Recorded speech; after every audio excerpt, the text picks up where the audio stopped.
ఇంకోటిదంట.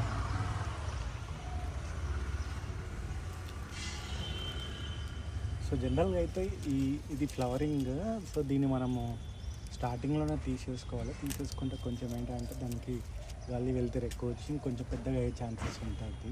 But నాకు తీసేయలేదు, but still చాలా పెద్దగానే వచ్చింది.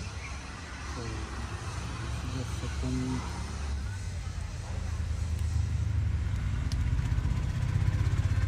దీన్ని పెంపడం కూడా చాలా సింపుల్గా ఇట్లా దీన్ని వదిలిపెడితే సరిపోతుంది, వచ్చేస్తుంది. ఇలా ట్విస్ట్ చేయాలి. See, look at it. This is more bigger than this. అట్లా చూసారా? ఈ చెట్టు అయితే మేము ఏదో సరదాగా పెట్టాము. బట్ అది మా పాపకైతే వీక్లీ కనీసం 2 ఫ్రూట్స్ ఇస్తుంది ఈ చెట్టు. That is where we are very very happy with this tree.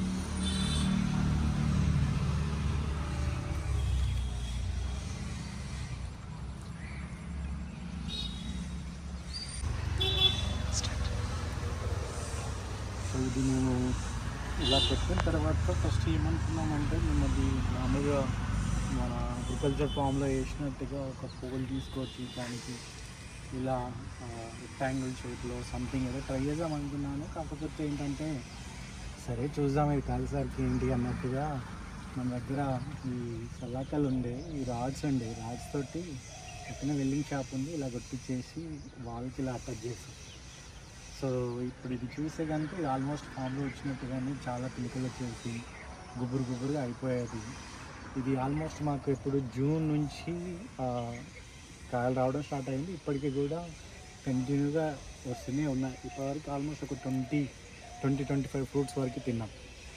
So వీలుంటే మీకు ఇంత జాగా ఉంటాయి, మీరు కూడా పెట్టుకోండి, డ్రాగన్ ఫ్రూట్స్ని ఎంజాయ్ చేయండి. Thank you.